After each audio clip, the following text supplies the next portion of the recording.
วัสดีสวัสดียิ้มย่องผ่องใสน้อมรับความสุขจากใจ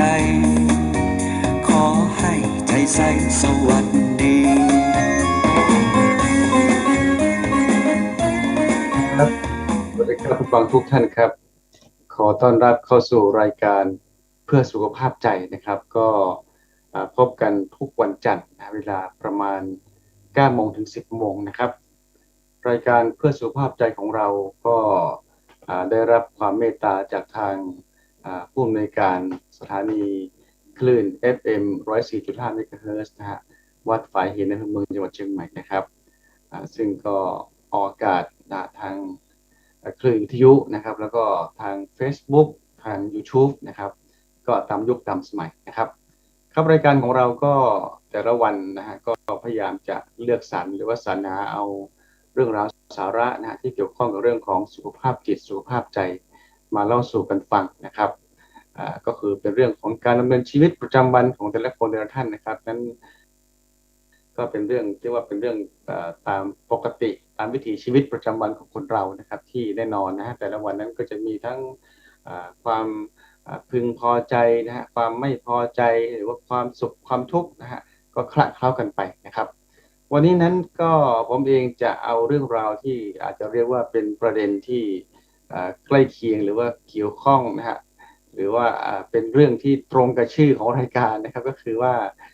หลายท่านอาจจะทราบว่าเมื่อวานนะครับวันที่10ตุลาคมที่ผ่านมานั้นเป็นวันเขาเรียกเป็นวันสุขภาพจิตโลกนะครับเป็น World Mental Health Day นะฮะก็คือเดี๋ยวนี้นั้นนะฮะหลายท่านอาจจะคงเคยได้ยินว่าโอ้มีวันอะไรที่เกี่ยวกับเรื่องของโลกเยอะนะฮะ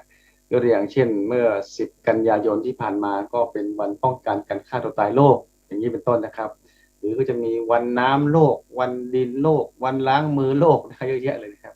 นั่นแสดงว่าเป็นการเรียกว่าเป็นการให้ความสำคัญนะครับกับประเด็นนั้นๆนะฮะเพื่อให้มีอาจจะเรียกว่าเป็นการร่วมกันรณรงค์นะครับเห็นความสำคัญแล้วก็ร่วมกันในการที่จะดำเนินกิจกรรมนะฮะเพื่อให้บรรลุวัตถุประสงค์นะฮะตามที่ตั้งไว้ในแต่ละเรื่องแต่ละประเด็นนั้นๆนะครับเช่นเดียวกันนะครับวันสุขภาพจิตโลกนะก็จะมีที่มาที่ไปนะครับว่าทำไมถึงต้องมีการเรียกว่ากำหนดให้วันที่10นะฮะตุลาคมนั้นเป็นวันสุขภาพจิตโลกนะครับแล้วก็มีการกำหนดมาตั้งแต่เมื่อไหร่นะครับมีใครหรือว่าองค์กรอะไรที่เรียกว่าได้ดำริหรือว่าได้ช่วยกันคิดนะแล้วก็ประกาศให้เป็นวันสุขภาพจิตโลกดังกล่าวนะครับก็คงเดี๋ยวสักครู่นะครับในช่วงต่อไปนะครับเราก็คงจะได้มาเล่าสู่กันฟังนะครับแล้วก็วันนี้นั้นนะแน่นอนผมก็เอาได้มีการเรียกว่าจะเอาเรื่องราวสาระที่เกี่ยวข้องกับเรื่องของสุขภาพจิตนะเรื่องของความสุขเรื่องของความทุกข์นะครับแล้วก็อาจจะมีประเด็นนะกิจกรรมที่ทางหน่วยงานที่เกี่ยวข้องนะโดยตรงกับเรื่องสุขภาพจิตก็คือกรมสุขภาพจิตกระทรวงสาธารณสุขของประเทศไทยเรานั้น ก็ได้มีการจัดทำหรือว่าดำเนินกิจกรรมนะเมื่อวันที่10ตุลาคมที่ผ่านมานะครับมีกิจกรรมน่าสนใจหลายอย่างนะครับแล้วก็มีส่วนหนึ่งนะครับที่เป็นเรื่องของการเรียกว่าพูดคุยนะครับในประเด็นดังกล่าวโดยมีการเชิญผู้รู้หรือว่าผู้ที่มีประสบการณ์ตรงมาเล่าสู่กันฟังในประเด็นเรื่องของสุขภาพจิตเรื่องของชีวิตนะครับผมจะขออนุญาตเอาประเด็นหรือว่าเรื่องราวของผู้ที่มีชื่อเสียงท่านหนึ่งนะครับ ที่เมื่อวานมีการพูดคุยในรายการนะครับผมฟังแล้วเนื้อหาสาระนั้นน่าสนใจมากนะครับซึ่งเดี๋ยวก็จะได้เรียกว่าเอามาเปิดนะฮะเอาเสียงของท่านนะฮะมาเปิดจริงๆมันเป็น YouTube นะฮะมาเปิดให้คุณฟังได้รับฟังนะท่านที่ฟังอยู่ทางช่อง YouTube ดูช่อง YouTube นะครับก็คงจะได้เห็นภาพนะครับส่วนท่านที่ฟังทางสถานีวิทยุก็คงได้ยินเป็นเสียงนะครับก็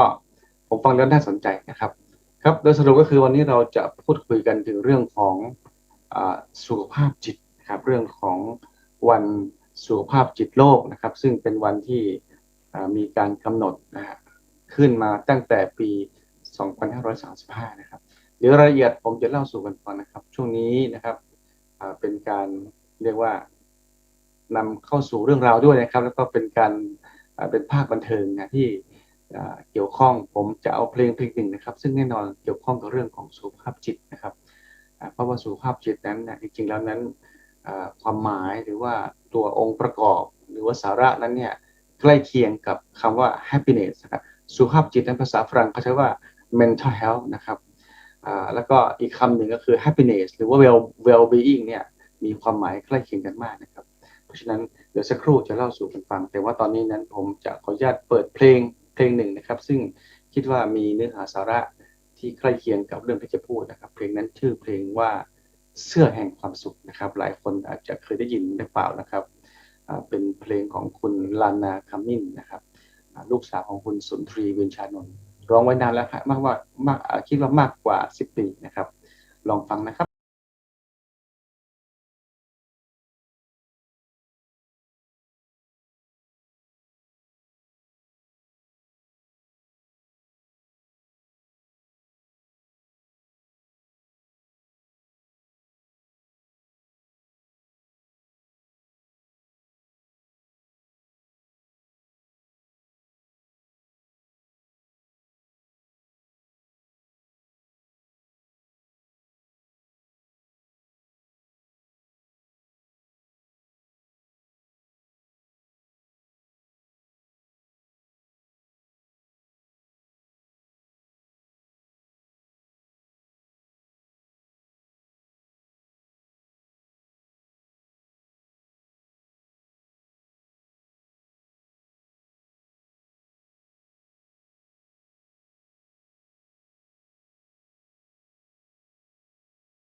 ครับก็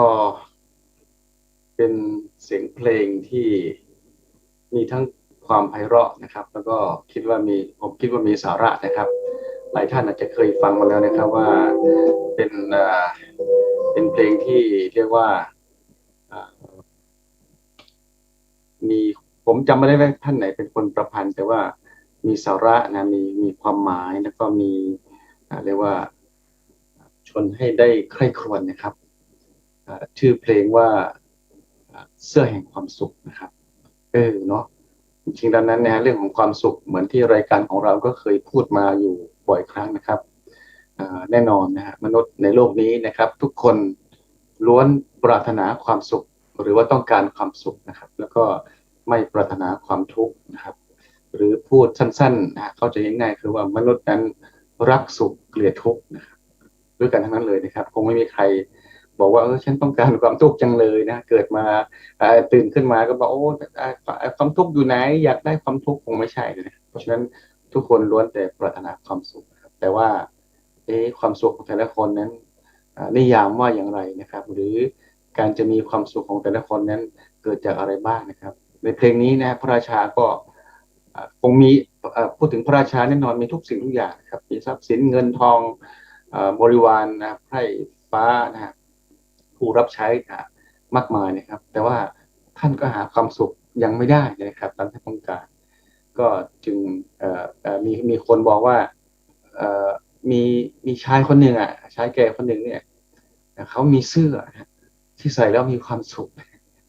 ไม่รู้เป็นคำพูดจากของใครแต่ว่าท่านเนื่องจากว่าท่านอยากมีความสุขใช่ไหมพอได้ยินประโยคนี้ก็เลยรีบหาเลยนะครับก็ให้ทหารไปหาว่าชายคนนั้นอยู่ไหนนะครับสุดท้ายก็หาเจอจนได้แต่พบว่าไม่มีเสื้อหรอกนะครับผู้ชายก็แบบนอนแบบคือเป็นคนธรรมดานะอยู่ในกระท่อมนะฮะแล้วก็ไม่มีเสื้อที่ว่านั้นนะครับแต่ว่าเขาก็มีความสุขได้นะครับฉะนั้นความสุขมันคืออะไรความสุขมันอยู่ที่ไหนนะครับซึ่งวันนี้เราคงจะได้คุยกันเรื่องนี้นะซึ่งก็เป็นเรื่องเดียวกับเรื่องของสุขภาพจิตเหมือนที่ว่านะครับซึ่งวันนี้นะฮะก็เป็นวันที่ผมเรียนให้ทราบแต่เบื้องต้นว่าวันนี้จริงๆเมื่อวานนะฮะแต่ว่ารายการเรามีวันนี้เนี่ยเมื่อวานเนี่ยเป็นวันสุขภาพจิตโลกนะครับซึ่งทางองค์กรที่เกี่ยวข้องนะครับก็คือเขาเรียกว่าเป็นหน่วยงานของระดับนานาชาตินะที่มีการกำหนดให้วันนี้เนี่ยเป็นวันสุขภาพจิตโลกนะครับตั้งแต่โน้นนะปี2535นะครับก็คือมันตรงกับคศ1992นะครับซึ่งก็เป็นวันที่ทางองค์กรที่เกี่ยวข้องนะครับไม่ว่าจะเป็นเรียกเป็น IASP นะฮะ International Association นะฮะ for Suicidal Prevention ก็คือแปลสั้นๆก็คือว่าเป็นองค์กรป้องกันการฆ่าตัวตายโลกนะครับแล้วก็องค์การอนามัยโลกนะครับแล้วก็สหพันธ์ที่เกี่ยวข้องกับสุขภาพจิตเนี่ยนะครับก็ได้กำหนดให้เป็นวันสุขภาพจิตโลกนะครับซึ่งแน่นอนนะฮะเหมือนที่ผมเรียนให้ทราบว่าเดี๋ยวนี้ก็มีอยู่หลายวันที่เกี่ยวกับวันเกี่ยวกับโลกนะฮะก็คือตั้งแต่วันป้องกันการฆ่าตัวตายโลกวันที่พูดนะครับเมื่อวันที่10กันยาที่ผ่านมาเนี่ยนะครับก็เป็นวันป้องกันการฆ่าตัวตายโลกนะครับแล้วก็มีวันอะไรวันโรคไบโพล่าอย่างนี้เป็นต้นนะครับฉะนั้นจริงแล้วนั่นก็คือว่าการกำหนดให้มีวันอย่างเงี้ยนะครับเป็นการเพื่อให้มีเครือข่ายครับให้มีการร่วมมือกันในการรณรงค์นะครับที่จะป้องกันนะปัญหาต่างๆตามประเด็นหรือว่าตามที่เขากำหนดนั้นนะครับเช่นถ้าเป็นวันป้องกันการฆ่าตัวตายโลกเนี่ยก็จะมีการรณรงค์มีการเรียกว่าร่วมมือกันของเครือข่ายในระดับนานาชาตินะแล้วก็ในระดับประเทศก็รับเอาเรียกว่าเอาประเด็นหรือว่าเอาแนวทางในการรณรงค์นั้นมาดำเนินการในแต่ละประเทศนะอย่างนี้เป็นต้นนะครับส่วนของวันสุขภาพจิตโลกเนี่ยนะครับก็คล้ายๆกันนะครับภาษาฝรั่งเขาใช้ว่าเป็น World Mental Health Day นะครับก็จะมีการรณรงค์กันนะครับซึ่งปีนี้นั้นเนี่ยในประเทศไทยเราเนี่ยทางกรมสุขภาพจิตนะครับกระทรวงสาธารณสุขก็ได้มีการดำเนินการมาตั้งแต่เมื่อวานวันนี้วันที่11เมื่อวานวันที่10นะครับก็มีการจัดกิจกรรมนะฮะหลายอย่างนะครับซึ่งก็น่าสนใจนะครับมีพิธีเปิดโดยทางท่านผู้เขาเรียกว่าเป็นรัฐมนตรีนะช่วยนะว่าการกระทรวงสาธารณสุขนะครับดร.สาธิตปิตุเตชะเนี่ยนะครับก็มาเป็นประธานในการเปิดจะมีทางผู้ใหญ่ในกระทรวงที่เกี่ยวข้องนะครับและที่สำคัญก็คือมีการเรียกว่าเป็นการเสวนากันนะครับมีการนั่งพูดคุยกันโดยเชิญผู้เรียกว่าผู้ที่มีชื่อเสียงในระดับประเทศเนี่ยก็มาพูดคุยในรายการถ้าท่านสนใจท่านก็สามารถที่จะเข้าไปดูในเว็บไซต์ของกรมสุขภาพจิตนะครับมีการพูดคุยกันตั้ง2 ชั่วโมงกว่านะฮะซึ่งวันนี้ผมก็จะได้เอาบางการพูดคุยของวิทยากรบางท่านเนี่ยนะครับมาเปิด ให้ฟังนะครับซึ่งท่านก็จะพูดเกี่ยวกับเรื่องของความสุขนะฮะเรื่องของสุขภาพจิตเนี่ยก็น่าสนใจนะครับครับในส่วนของเรื่องของสุขภาพจิตนะครับจริงๆแล้วนั้นถ้าเราพูดถึงนิยามหรือว่าความหมายนะครับก็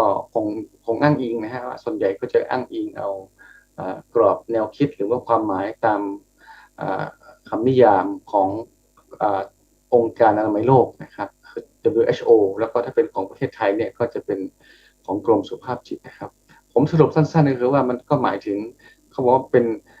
สุขภาพจิตก็คือเป็นสภาพหรือเป็นสภาวะนะของจิตใจที่มันเป็นสุขนะเป็นสุขแล้วก็อยู่ภายใต้สิ่งแวดล้อมนะฮะ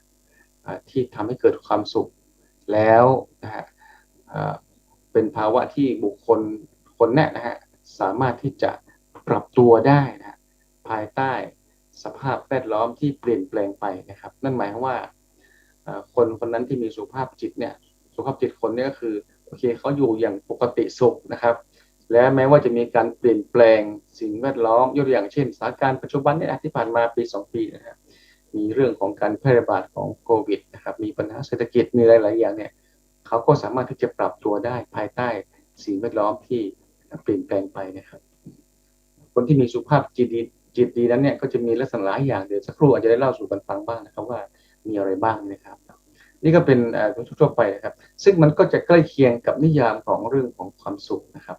แน่นอนความสุขก็คือเป็นสภาวะปกติของบุคคลนะเป็นจิตใจที่เรียกว่ามีความสุขนะมีความสมดุลนะครับสามารถที่จะปรับตัวปรับใจให้มีความเป็นปกติหรือมีความสุขได้นะฮะภายใต้สิ่งแวดล้อมที่มันเปลี่ยนแปลงไปนะครับภายใต้สิ่งแวดล้อมที่อาจจะมีความเรียกว่ามันมีความขึ้นลงนะหมายความว่ามันก็ไม่นิ่งนะครับแต่ว่าคนที่มีความสุขนั้นก็จะสามารถอยู่ได้นะครับแม้ว่าอาจจะไม่สุขมากเท่าเดิมแต่ว่าก็ไม่ทุกข์นะหรือว่าถ้าจะทุกข์ก็ทุกข์แบบสั้นๆแล้วก็เข้าใจแล้วก็สามารถปรับตัวปรับใจได้อย่างนี้เป็นต้นนะครับเพราะฉะนั้นเรื่องของmental health หรือว่าสุขภาพจิตกับเรื่องของ happiness เรื่องของความสุขเนี่ยใกล้เคียงกันนะครับแม้กระทั่งแบบประเมินสุขภาพจิตของกรมสุขภาพจิตนะครับก็เป็นกรอบแนวคิดเดียวกันหรือเป็นแนวคำถามเดียวกันกับแบบประเมินความสุขนะฮะหรือว่าเรียกเป็นชัย happiness indicator นะครับของกรมสุขภาพจิตเนี่ยก็เรียกว่าตัวแนวคำถามหรือว่าองค์ประกอบของ2 เรื่องนี้ก็เป็นอันเดียวกันนะครับนั่นแสดงว่าhappiness กับเรื่องของ mental health เนี่ยก็เป็นเรื่องที่เหมือนกันคล้ายกันเลยนะครับครับก็พูดถึงตรงนี้นั้นเนี่ยผมคงจะนำเสนอหรือว่าเล่าสู่กันฟังในสาระที่เกี่ยวข้องกับสุขภาพจิตหรือเรื่องของความสุขนะครับซึ่งแน่นอนหมายความว่าเราเองนั้นทุกคนทุกวันเนี่ยทุกคนก็อยากมีความสุขนะเหมือนที่พูดตะกี้นะครับคงไม่มีใครที่บอกว่าอยากจะมีความทุกข์นะหรืออยากจะเจอปัญหาอย่างนี้เป็นต้นนะครับเพราะฉะนั้นทุกคนล้วนแล้วแต่ปรารถนาความสุขไม่ปรารถนาความทุกข์แต่ประเด็นคำถามที่น่าใคร่ครวญหรือน่าพิจารณาคือว่าแล้วความสุขของเราของทุกท่านนั้นคืออะไรนะครับหรือเรานั้นจะมีความสุขได้อย่างไรนะครับน่าสนใจนะครับผมมีคลิปเสียงของจิตแพทย์ท่านหนึ่งนะครับที่ผมเองเคยทำงานนานและหลายปีนะในเรื่องของสมัชชาสุขภาพก็ได้ทำงานร่วมกับท่านนะครับเป็นจิตแพทย์ตอนนี้ก็เป็นจิตแพทย์อาวุโสแล้วนะครับของกรมสุขภาพจิตนะฮะท่านได้สนใจศึกษาทำวิจัยด้วยเรื่องของ happiness หรือเรื่องของความสุขนะครับนานแล้วนะครับแล้วท่านก็ทำคลิปเสียงกันเองนะที่เกี่ยวข้องกับเรื่องของความสุขนะครับฟังแล้วก็น่าสนใจนะครับมีความยาวประมาณสัก8 หรือ 9 นาทีนะครับเดี๋ยวผมจะเปิดให้คุณฟังได้รับฟังและลองใคร่ครวญนะครับว่าแนวคิดหรือว่าคำถามนะฮะของคุณหมอท่านเนี่ยนะครับเดี๋ยวผมจะเฉลยว่าเป็นชื่ออะไรนะครับแต่ว่าหลายท่านถ้าเกิดฟังเสียงท่านหรือว่าจะเคยฟังคลิปนี้แล้วก็ได้นะครับก็คงจะนึกออกว่าอ๋อนะฮะเป็นจิตแพทย์ท่านนี้เองนะครับก็ลองฟังดูนะครับเดี๋ยวผมจะเปิดเป็นคลิปเสียงนะครับของจิตแพทย์ดังกล่าวก็คือเป็นเสียงที่ท่านได้พูดนะครับได้เรียกว่าอธิบายนะครับได้ชวนคิดชวนมองในเรื่องของความสุขนะครับหรือว่า happiness นะครับ กำลังหาไฟล์อยู่นะครับเราแป๊บหนึ่งโอเคนะฮะน่าจะมาแล้วนะครับเดี๋ยวลองอาฟังไปพร้อมกันนะครับว่าคุณหมอท่านนี้ผมเอ่ยชื่อท่านกันแล้วกันนะครับก็คือท่านชื่อว่านายแพทย์อ่าผมลืมชื่อไปแล้วนามสกุลตันติพิพัฒนสกุลนะครับก็คือนายแพทย์ เดี๋ยวสักครู่เดี๋ยวค่อยมาเฉลยนะเห็นไหมนี่คือนี่คือความเรียกว่าความวัยสวหรือว่าสูงวัยเนี่ยความจำระยะสั้นค่อนข้างจะแย่นึกออกแล้วฮะชื่อว่านายแพทย์ประเวศนะนายแพทย์ประเวศอ่าคุณหมอประเวศที่มีสองท่านนะมีประเวศผู้อาวุโสคือท่านอาจารย์นายแพทย์ประเวศวสีนั้นก็เป็นรัษฎรอาวุโสนะครับแต่ว่าประเวศท่านนี้เป็นจิตแพทย์อาวุโสแต่ว่ายังทำงานอยู่นะครับคืออายุยังไม่ถึง60นะครับก็คือนายแพทย์ประเวศตันติพิพัฒนสกุลนะครับท่านพูดเกี่ยวกับเรื่องของความสุขนะน่าคิดน่าพิจารณานะครับลองฟังดูนะครับ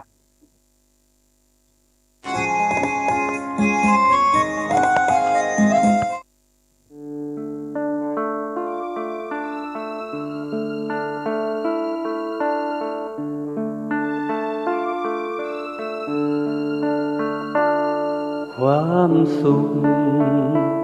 เธออยู่ไหนใครๆต่างตามหาเมื่อได้เจอแล้วเธอ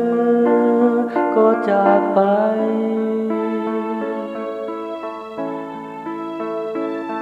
ทำไมเธอไม่อยู่ด้วยกันนานๆเล่าความสุข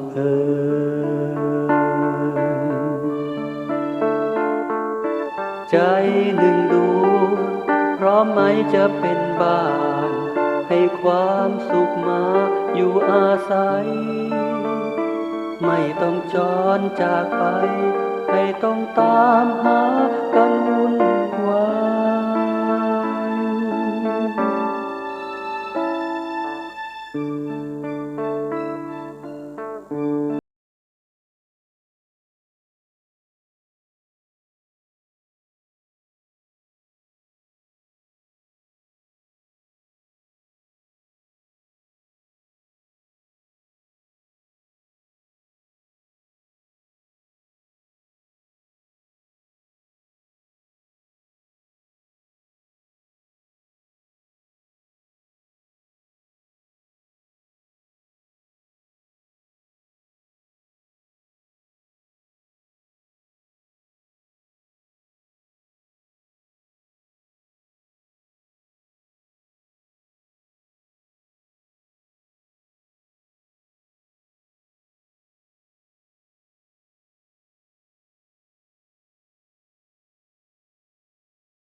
อย่างรู้ตัว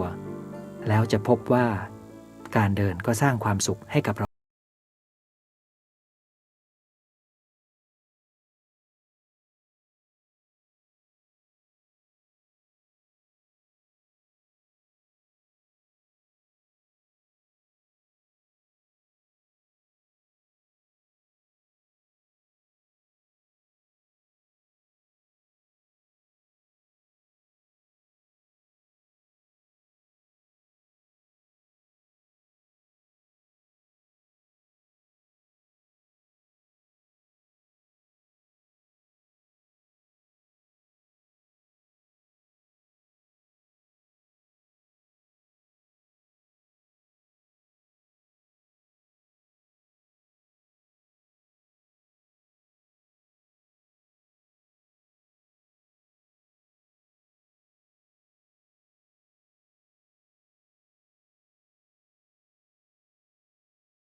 ขอให้มีความสุขนะครับความสุขเธออยู่ไหนที่ใครใครต่างตามหาความสุขเธออยู่ไหนที่ใครใครปรารถนาบ้านดวงใจพร้อมแล้วสำหรับเธอความสุขเธออยู่ที่ไหนที่ใครใครต่างตามหาความสุขเธออยู่ที่ไหนที่ใครใครปรารถนาบ้านครับก็เป็นคำพูดนะครับเป็นผมใช้คำว่าเป็น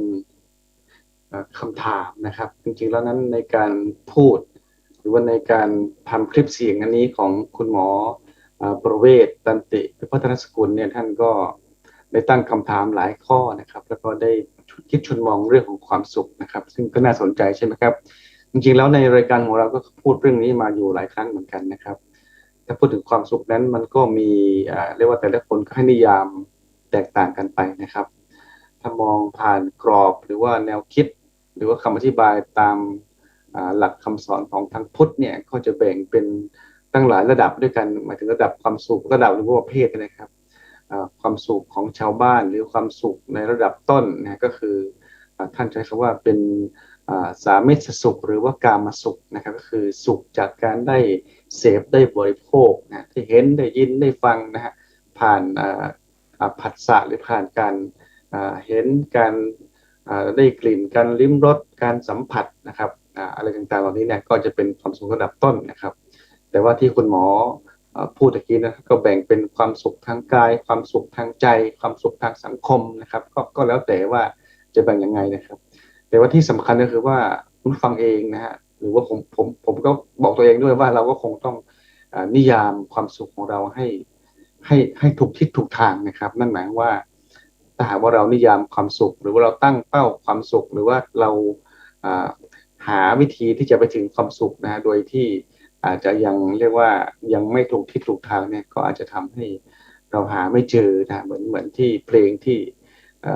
จบไปตะกี้ก็คือเพลงเสื้อแห่งความสุขนะครับที่พระราชา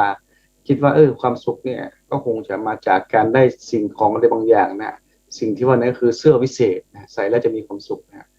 แล้วก็มีคนบอกว่ามีชายคนหนึ่งมีเสื้อดังกล่าวพอไปหาไม่มีเลยนะชายคนนั้นก็มีความสุขแต่ไม่มีเสื้อนะมีเสื้อเก่าๆนะฮะแบบไม่ใช่เสื้อแห่งความสุขแต่ว่าความสุขนั้น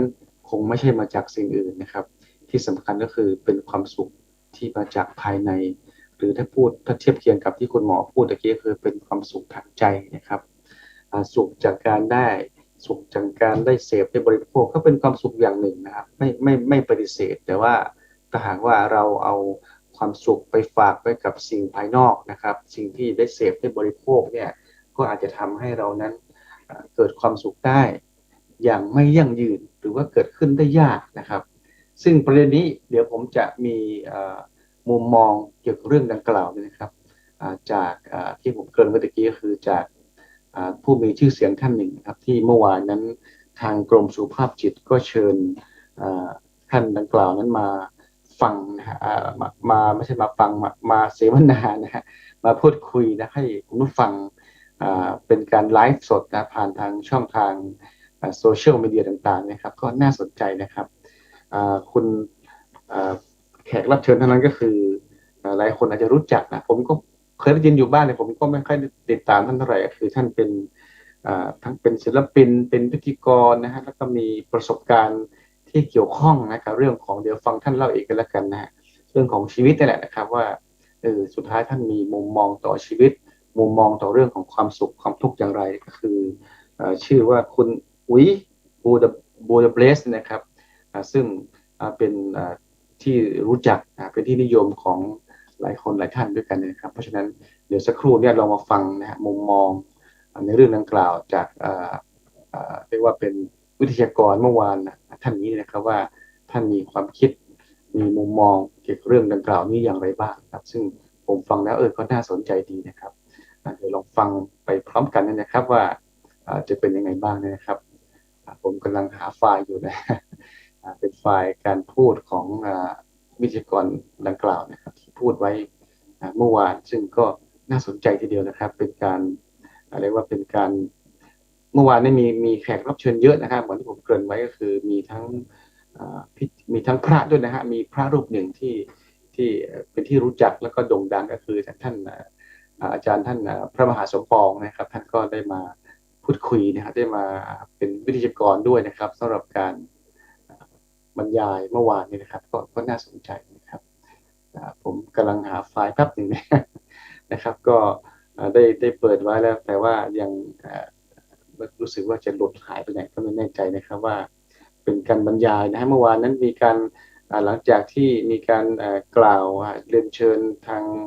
ดร.สาธิตปิตุเตชะนะครับมาเปิดงานแล้วนะก็มีการเชิญวิทยากรเหมือนที่ว่านะมาพูดคุยนะบรรยายในเรื่องดังกล่าวนะให้เป็นการไลฟ์สดนะก็สามารถรับฟังได้ทั่วโลกนะครับก็น่าสนใจมากนะครับก็เป็นประเด็นที่เกี่ยวข้องโดยตรงเหมือนที่ผมพูดในเรื่องของความสุขความทุกข์นะครับเรื่องของสุขภาพจิตสุขภาพใจนะที่เกี่ยวข้องนะก็น่าสนใจนะครับเดี๋ยวลองแป๊บหนึ่งผมกำลังเปิดไฟล์รู้สึกว่าไฟล์เมื่อตะกี้ยังเปิดทิ้งไว้ตอนนี้มันหายไปไหนซะไม่รู้แล้วนะเดี๋ยวอันนี้ก็เป็นเรื่องของทางเทคนิคนะเป็นเรื่องทางเทคนิคนะเดี๋ยวลองเปิดรับฟังต่อนะครับมีพิธีกรท่านก็ดำเนินรายการแล้วก็ได้เชิญเอาท่านที่เกี่ยวข้องเหมือนที่ว่านะครับก็มาพูดคุยนะเล่าสู่กันฟัง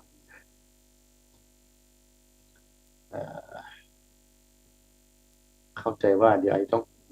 องเปิดอีกครั้งหนึ่งนะครับไม่เป็นไรนะครับก็คือโดยสรุปก็คือว่าเดี๋ยวผมเปิดเสียงของท่านนะครับคือแขกรับเชิญหรือว่าวิทยากรท่านนี้เนี่ยท่านมีมุมมองที่ผมเคยฟังเรื่องทำนองนี้จากเรียกว่าจากผู้ที่มีประสบการณ์หลายท่านนะครับที่โดยส่วนใหญ่เนี่ยจะมีเรื่องราวชีวิตที่คล้ายกันมากก็คือที่สำคัญก็คือจะเจอกับความทุกข์ก่อนนะครับจะเจอกับอาจจะเรียกว่าเป็นวิกฤตชีวิตนะครับเป็นความทุกข์ที่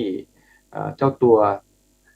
เจอโดยที่ไม่ได้คาดคิดมาก่อนนะครับพอเจอแล้วเนี่ยนะฮะในช่วงแรกๆเนี่ยก็หลายท่านหลายคนนั้นก็แบบว่าเหมือนกับแทบจะเอาชีวิตไม่รอดนะครับจากการที่ต้องเผชิญกับปัญหาดังกล่าวนะครับแต่ว่าสุดท้ายเนี่ยนะครับด้วยอาจจะเรียกว่าด้วยสิ่งดีๆ ถือว่าโดยบุญกุศลที่ได้เคยสร้างเอาไว้เนี่ยก็ทำให้เขานั้นสามารถที่จะเรียกว่าไปพบกับสิ่งดีๆนะครับยกตัวอย่างเช่นท่านนี้เนี่ยที่คุณอุ๋ยใช่ไหมครับท่านก็ไปเรียกว่าไปเข้าคอร์สท่านใช้คำว่าไปพัฒนาตัวเองนะครับก็คือไปเข้าคอร์สไปปฏิบัติธรรมนะครับก็ไปศึกษาหลักคำสอนของศาสนาพุทธของเรานะครับแล้วก็เป็นความโชคดีที่ท่านบอกว่าท่านเป็นคนที่เวลาจะทำอะไรเนี่ยก็จะทำจริงจังนะครับจะศึกษาจริงๆนะครับเพื่อให้เข้าใจนะครับและสุดท้ายเนี่ยท่านก็ได้เรียกว่าได้พบกับสัจธรรมได้พบกับเรียกว่าคำอธิบายเกี่ยวกับเรื่องของชีวิตเรื่องของความสุขความทุกข์ที่ว่านะครับแล้วก็สุดท้ายท่านก็ได้เกิดสิ่งที่เรียกว่าเป็นความการรักทุกท่านเข้าใจนะครับเรื่องเครียดแบบพวกเราปีผมจะต้องเหมือนจะตรงที่ประมาณชั่วโมงที่ประมาณชั่วโมงกว่านะครับทั้งหมดเนี่ยในการพูดคุยเมื่อวานเนี่ยวิทยากรมีเยอะมากนะก็จะใช้เวลาประมาณเกือบ3 ชั่วโมงนะฮะในส่วนของการบรรยายของวิทยากรท่านนี้นะก็ประมาณช่วงท้ายๆแล้วแหละนะครับประมาณใกล้ๆกับชั่วโมงที่2นี่ก็น่าสนใจค่ะช่วงนี้พาทุกคนไปพบกับพี่อุ๋ยบูดาเปสต์ค่ะฟังดูนะครับสวัสดีครับก็อุ๋ยบูดาเปสต์นะครับก็ส่วนตัวผมเนี่ยตอนสมัยวัยรุ่นเนี่ยผมก็เคยนอนอยู่บนเตียงไม่มีแรงลุกไปทำอะไรแล้วก็นอนจมกับความเครียดและความเศร้านะครับก็เป็นช่วงที่ต้องปรับตัวเยอะมากเพราะว่าเกิดเหตุการณ์ที่บ้านมีปัญหาเศรษฐกิจนะครับแล้วก็ผมต้องปรับตัวเยอะมากไม่เคยต้องลำบากแบบนั้นมาก่อนนะครับก็รับไม่ได้แล้วก็ผ่านมาอีกช่วงหนึ่งก็จะเป็นช่วงที่บ้านไฟไหม้นะครับก็เรียกว่าเป็นวิกฤตในชีวิตเหมือนกันช่วงนั้นก็ทำให้เรารู้สึกว่าชีวิตเรามีแต่ความทุกข์แล้วก็ไม่มีแรงอยากจะลุกไปทำอะไรนะครับเรียกว่าทุกข์เหลือเกินก็ยังไม่รู้ว่าถ้าเป็นทุกวันนี้ถ้าได้ทำแบบสอบถามผมก็คงโดนประเมินออกมาว่ามีอาการซึมเศร้าค่อนข้างเยอะมากนะครับในช่วงวัยรุ่นแต่ในช่วงนั้นเนี่ยเราไม่มีความรู้เรื่องสุขภาพจิตนะครับก็เรียกว่าโชคดีมั้งครับที่ผมไปทดลองนะครับในการไปสำรวจร่างกายและจิตใจตัวเองเป็นระยะเวลา7 วันนะครับหรือที่คนทั่วไปเขาเรียกว่าปฏิบัติธรรมนะครับแต่ว่าผมเป็นคนชอบตั้งคำถามเยอะผมไม่ค่อยเชื่อเรื่องที่ผมยังพิสูจน์ไม่ได้ผมเรียกว่าผมไปทำการทดลองแล้วไปพิสูจน์ดูก็ทำให้ผมเข้าใจชีวิตมากขึ้นนะครับเพราะว่าเราได้มาสังเกตเห็นความคิดของเราความทุกข์ความกังวลที่มันเกิดขึ้นในใจเรานะครับมันเกิดขึ้นมาเรื่อยๆเป็นความทุกข์ทางใจที่ส่งผลไปถึงร่างกายนะครับเป็นแบบกินอาหารไม่ได้กินอาหารไม่ลงแล้วก็ไม่อยากจะทำอะไรนะครับเรียกว่าท้อแท้สิ้นหวังพอเวลาผ่านมาเนี่ยหลังจากได้สำรวจร่างกายจิตใจตัวเองหรือเรียกว่าเข้าใจคำว่าธรรมะคืออะไรได้รู้จักการปฏิบัติธรรมเนี่ยนะครับก็เปลี่ยนชีวิตผมไปพอสมควรเปลี่ยนจากอะไรครับปัญหายังมีเหมือนเดิมปัญหาไม่ได้หายไปหนี้สินของครอบครัวยังมีเหมือนเดิมงานผมยังหาไม่ได้ยังหางานทำไม่ได้ตอนนั้นเพิ่งเรียนจบใหม่ๆถามว่าปัญหามีอยู่ไหมปัญหามีอยู่หมดเหมือนเดิมครับแต่ว่าความทุกข์เราน้อยลงครับเพราะว่าเราเข้าใจกลไกการทำงานของจิตใจเรามากขึ้นจากการเฝ้าสังเกตมันก็ทำให้ผมเริ่มสนใจเรื่องต้นเหตุของความสุขต้นเหตุของความทุกข์มากขึ้นเรื่อยๆนะครับผมก็เข้ามาทางเรียกว่าทางธรรมะทางศาสนาพุทธก่อนหลังจากนั้นเนี่ยเป็นระยะเวลาหลายปีนะครับที่ผมศึกษาศาสนาพุทธแล้วปฏิบัติไปด้วยแต่ว่าเวลาพอมาเกิดการพูดคุยกับคนรอบตัวนะครับหรือเรื่องความสัมพันธ์เนี่ยผมกลับกลายเป็นรู้สึกว่าเอ๊ะมันจากก่อนเรามีความเชื่อว่าธรรมะจะให้คำตอบเราได้ทุกอย่างก็กลายเป็นว่าบางอย่างในเรื่องความสัมพันธ์นี่มันก็ไม่ได้จนผมได้มีโอกาสไปใช้บริการเรียกว่านักจิตวิทยาที่ปรึกษาปัญหาครอบครัวนะครับก็อย่างเช่นเรื่องการให้อภัยเนี่ยผมเป็นคนพุทธผมก็คิดว่าการให้อภัยอย่างรวดเร็วเป็นสิ่งที่ดีแต่ว่าถ้าเรามีปัญหากันแล้วเราเกิดความขัดแย้งในใจเราควรรีบให้อภัย แต่กลับกลายเป็นว่าพอไปนั่งคุยกับนักจิตวิทยาเขาบอกว่าการให้อภัยของคุณเป็นการให้อภัยที่ไม่มีคุณภาพเพราะว่าคุณรีบให้อภัยเลยทุกครั้งไปคู่ชีวิตคุณไม่ได้เกิดการเรียนรู้นะครับกับความผิดที่เขาได้ทำไปไม่ได้เกิดบทเรียนก็ทำให้เขาทำผิดซ้ำๆอีกไม่เกิดการปรับตัวนะครับปัญหาก็จะยังคงอยู่ก็เลยทำให้ผมเรียนรู้ว่าเฮ้ยการสื่อสารหรือแง่มุมทางจิตวิทยาเนี่ยมันมีผลในการทำให้ชีวิตเราทุกข์น้อยลงแก้ปัญหาชีวิตเราได้มากขึ้นจริงๆนะมันไม่ใช่แค่เรื่องธรรมะอย่างเดียวอย่างที่เราเคยคิดมาก่อนก็เลยสนใจเรื่องจิตวิทยามากขึ้นครับหาหนังสือมาอ่านแล้วก็พอผมจะเทียบเคียงกับศาสนาพุทธตลอดนะครับทำให้ผมรู้สึกว่าเอ้ยมันจริงนะตรงที่การตั้งคำถามที่มีคุณค่าเนี่ยหรือการตั้งคำถามที่ดีเนี่ยมันพาไปสู่คำตอบที่มีประโยชน์กับชีวิตผมจะลองเล่าเรื่องนึงให้ฟังนะครับเป็นนิทานที่ผมชอบมากเขาบอกว่ามีผู้ชายคนหนึ่งไปเจอเทพเจ้าแล้วเทพเจ้าก็บอกว่าขอพรอะไรก็ได้สักอย่างหนึ่งเขาก็ขอให้สมหวังทุกประการซึ่งผมว่ามันก็เป็นคำอวยพรที่คนให้กันอยู่ตลอดแล้วก็เป็นสิ่งที่หลายๆคนต้องการแหละว่าสมหวังทุกประการซึ่งเทพเจ้าบอกเอาไปเลยเอาพรข้อนั้นไปพอผู้ชายคนนั้นได้พรข้อนี้มาเขาก็นึกถึงสิ่งที่เขาอยากกินอะไรอร่อยแค่ไหนก็ได้พอเขานึกถึงสิ่งที่เขาอยากจะได้อยากจะไปที่ไหนในโลกเขาก็ได้อยากจะมีความสุขกับผู้หญิงคนไหนในโลกเขาก็ได้แรกๆเขามีความสุขมากครับมีความสุขผมจินตนาการแล้วมันก็ต้องมีความสุขจริงๆแหละอยากจะได้อะไรก็ได้นานวันเข้าเริ่มชินชาจากความสุขก็กลายเป็นเรื่องปกติจากความปกตินั้นก็อยากได้สุขที่มันยิ่งกว่าก็นึกก็ยิ่งจินตนาการไปเรื่อยๆจนสุดท้ายเขาหาความสุขไม่ได้แล้วครับเพราะว่ามันชินชาไปหมดเขาก็กลับไปหาเทพเจ้าว่าตอนนี้เขาทุกข์เหลือเกินเพราะมันหาความสุขไม่ได้แล้วขอลองไปอยู่ในนรกบ้างได้ไหมขอเผชิญกับความทุกข์บ้างได้ไหมอยากไปอยู่ในนรกที่แบบมันพอตอนนี้ที่บอกว่าเรียกว่าสวรรค์เนี่ยมันทุกข์เหลือเกินเทพเจ้าเขาบอกเขาว่ายังไม่รู้ตัวอีกเหรอนี่ก็อยู่ในนรกแล้วไงไอ้เรื่องนี้ทำให้ผมคิดว่าหลายครั้งในชีวิตเราที่เราเคยอยากได้เนี่ยพอเราได้มันมาเราอยู่กับมันจนชินเรากลายเป็นว่ามันกลายเป็นเรื่องปกติเพราะฉะนั้นทำให้ผมสรุปได้เองว่าอุปสรรคในชีวิตเนี่ยวันนี้เราอาจจะรู้สึกว่ามันเป็นเรื่องทุกข์นะบ้านที่ผมเคยไฟไหม้เนี่ยแต่ก่อนผมมองว่ามันเป็นปัญหาเป็นความทุกข์เป็นปัญหาแต่ทุกวันนี้ผมรู้สึกว่าขอบคุณมากที่บ้านเคยไฟไหม้ขอบคุณมากที่เคยมีปัญหาชีวิตทำให้ผมได้เรียนรู้ทำให้ผมเห็นค่าสิ่งที่มีในวันนี้มากขึ้นแล้วก็ทำให้ผมเข้าใจชีวิตมากขึ้นกลับกลายเป็นว่าชีวิตคนเราจะมีปัญหามีอุปสรรคบ้างมันก็เป็นเรื่องที่ดีนะเพราะว่าหนังหรือภาพยนตร์ที่ตัวเอกไม่เคยเจอคอนฟลิกต์ไม่เคยเจออุปสรรคเลยมันก็คงเป็นหนังที่ไม่สนุกเลยครับคงไม่เห็นคุณค่าอะไรถ้าสมหวังแต่ต้นเรื่องยันท้ายเรื่องก็ทำให้ผมเรียนรู้ว่ามุมมองมันไม่สำคัญว่าอะไรเกิดขึ้นในชีวิตเราสำคัญที่สุดคือเรามองสิ่งที่เกิดขึ้นนั้นด้วยมุมมองแบบไหนซึ่งจิตวิทยาเนี่ยครับมันตั้งคำถามพาผมตั้งคำถามแล้วก็พาให้ผมมีมุมมองใหม่ๆที่ทำให้ผมทุกข์น้อยลงครับขอบคุณพี่อุ๋ยบูดาเบสด้วยนะคะนอกจากเราจะได้มุมมองเกี่ยวกับครับก็เป็นมุมมองนะครับของแขกรับเชิญหรือว่าวิทยากรนะครับที่เมื่อวานทางกรมสุขภาพจิตก็ได้เชิญมานะครับเรียกว่าร่วมเสวนานะครับท่านที่ฟังอยู่ก็คงจะได้คิดตามนะครับว่าที่คุณอุ๋ยนะฮะบูดาเบสนะครับได้พูดคุยนะครับก็แน่นอนฮะ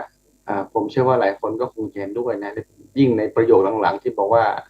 เขาขอบคุณที่เจอปัญหานะขอบคุณที่มีปัญหาชีวิตนะขอบคุณที่มีเหตุการณ์วิกฤตก็คือไฟไหม้บ้านของเขาเนี่ยครับแล้วก็ทำให้เขาได้เรียนรู้นะครับก็เป็นความจริงนะเราพูดกันบ่อยครั้งว่าถ้าหากว่าเราสามารถที่จะผ่านพ้นนะฮะใครก็ตามที่เจอวิกฤตชีวิตนะครับก็สามารถที่จะผ่านพ้นวิกฤตนั้นได้มานะแล้วก็มีการเรียนรู้เนี่ยนั่นถือว่าเป็นกำไรของชีวิตนะครับเหมือนคำกล่าวผมจำไม่ได้ว่าใครกล่าวเขาบอกว่าเรียนรู้ทุกได้สุขเป็นกำไรอย่างนี้เป็นต้นนะครับเพราะฉะนั้นเป็นอะไรที่น่าสนใจนะครับส่วนเรื่องของการพูดถึงเรื่องของจิตวิทยานะฮะแนวคิดจิตวิทยาตะวันตกกับ หลักคำสอนของทางพุทธที่คุณอุ๋ยได้พูดเนี่ยก็เป็นมุมมองของท่านนะครับจริงๆแล้วนั้นเนี่ยนะฮะถ้าเราพูดถึงหลักหรือว่าแก่นของศาสนาพุทธนั้นก็มีความลึกซึ้งนะครับมีอะไรที่น่าสนใจมากนะครับถ้าท่านสนใจในเรื่องนี้เนี่ยเป็นการบรรยายของผู้รู้ท่านหนึ่งก็คือท่านพระพรหมคุณาภรณ์นะตอนนี้ท่านเป็นพระมหาเถระนะฮะเป็นหนึ่งในเป็นสมเด็จเป็นพระสมเด็จนะครับท่านก็ได้พูดได้บรรยายธรรมะไว้นานแล้วคิดว่าเกิน20 ปีเนี่ยถ้าได้พูดเปรียบเทียบนะได้วิเคราะห์ในเชิงของจิตวิทยาตะวันตกกับทางแนวพุทธนะครับถ้าผมจำไม่ผิดชื่อหัวข้อว่าจากจิตวิทยาสู่จิตภาวนาเนี่ยนะครับท่านลองไปฟังดูนะครับน่าสนใจมากนะครับในเรื่องของหลักธรรมะกับเรื่องของจิตวิทยาตะวันตกนะท่านก็ได้เปรียบเทียบได้วิเคราะห์ให้ฟังอย่างน่าสนใจนะครับครับก็แน่นอนนะฮะไม่ว่าจะเป็นจิตวิทยาตะวันตกหรือว่าหลักคำสอนทางศาสนาพุทธของเราไม่ว่าจะนิกายอะไรหรือว่าหลักคำสอนของศาสนาต่างๆเนี่ยผมมีความเชื่อว่าทุกศาสนานั้นนะทุกหลักคำสอนนั้นก็ต้องการสอนให้คนเป็นคนดีแน่นอนนะครับแต่ว่าในเรื่องของมุมมองหรือวัฒนธรรมเกี่ยวกับเรื่องของความสุขเนี่ยก็เหมือนที่ผมพูดว่าถ้าหากว่าเรานิยามหรือเราให้ความหมายของความสุขไว้อย่างไรแล้วก็พยายามจะไปถึงความสุขตามนิยามนั้นเนี่ยมันก็จะเป็นสิ่งที่จะทำให้เรานั้นมีความสุขในระดับต่างๆนะหรือในรูปแบบต่างๆตามที่เรานิยามนั้นยกตัวอย่างเช่นเหมือนที่พูดตะกี้เหมือนที่คุณอุ๋ยได้พูดไว้ด้วยก็คือว่าเขาบอกว่า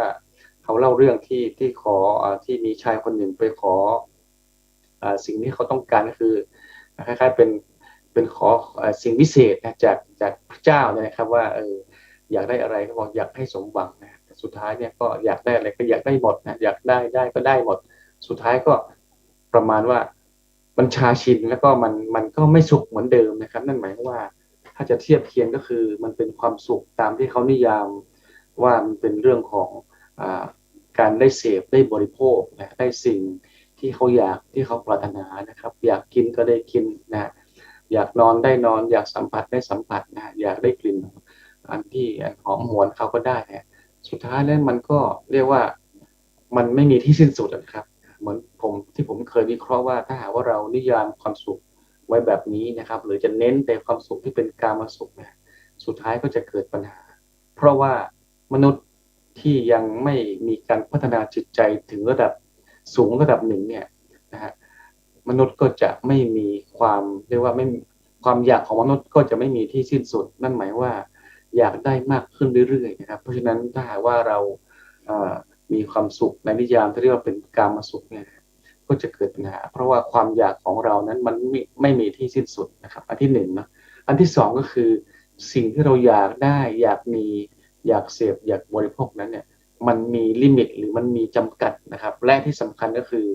มันมีแนวโน้มว่ามันจะลดลงขึ้นเรื่อยๆนะครับอันที่สามก็คือคนที่อยากคือจำนวนคนหรือจำนวนมนุษย์เนี่ยนะก็คงไม่ต่างจากเราเนี่ยมันมีจำนวนมากขึ้นทุกทีนะทุกปีนะครับมันหมายว่าอย่างปัจจุบันเนี่ยมี7,000 กว่าล้านนะครับสมัยก่อนโน้นมีหลักพันล้านหรือหลักไม่ถึงพันล้านนะเพราะฉะนั้นแน่นอนนะครับถ้ามนุษย์ทุกคนอยากได้อยากเสพอยากบริโภคสิ่งที่มีอยู่ในโลกซึ่งมีลดลงเรื่อยๆและความอยากนั้นไม่มีที่สิ้นสุด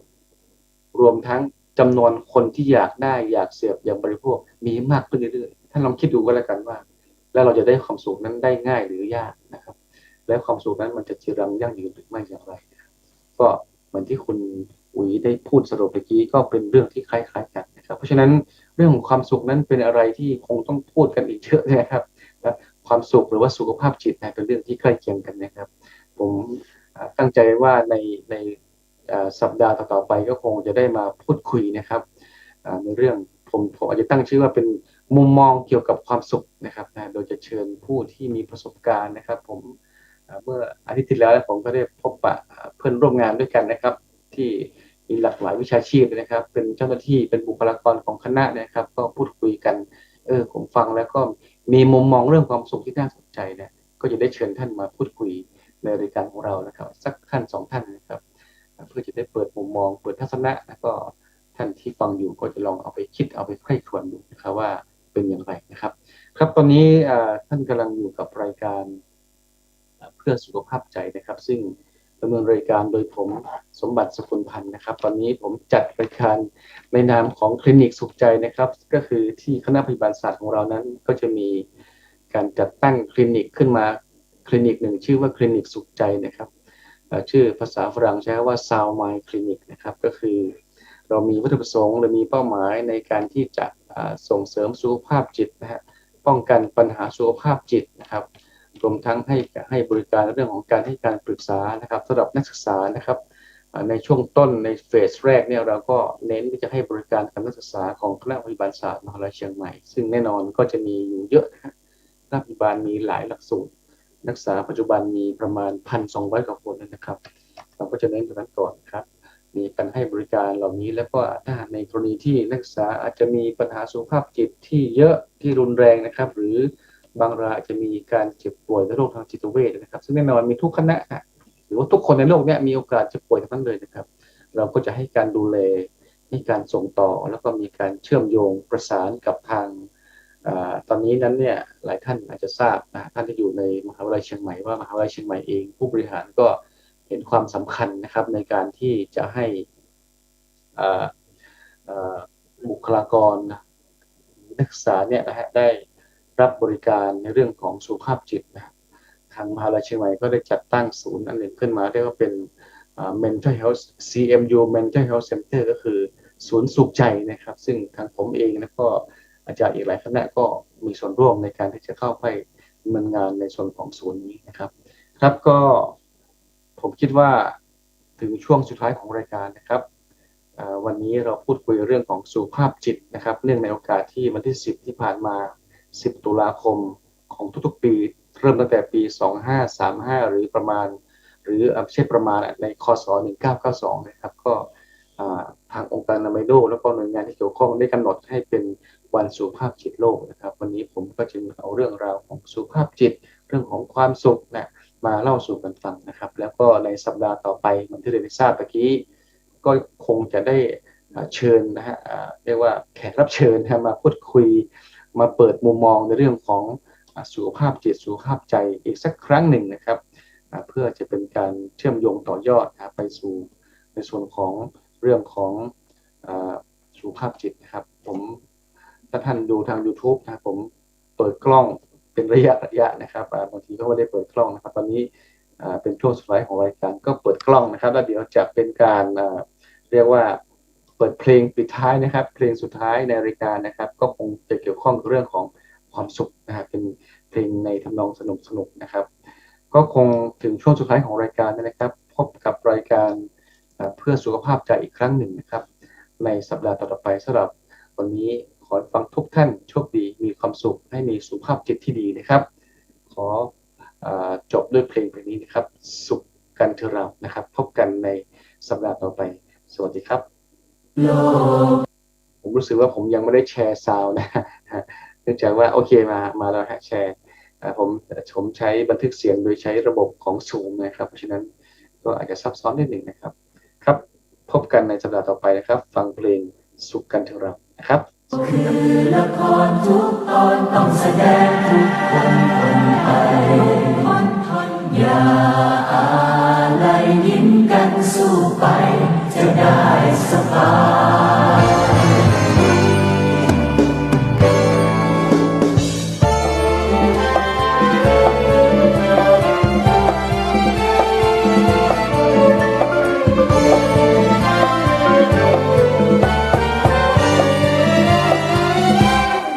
สุขกันเถอะเราเศร้าไปทำไมอย่ามัวอะไรคิดร้อนใจไปเปล่าเกิดมาเป็นคนอดทนเถอะเราอย่ามัวสงสารทุกคนเราทนมันโลกคือละครอย่าเอาวันเลยสุขทุกข์ยังเคยรักและเป็นเช่นกันปล่อยไปตามบุญและกรรมบันดาลอย่ามัวสงสารยิ้มสู้มันเป็นไรเชิญสำราญร่วมเบิกบานดวงใจ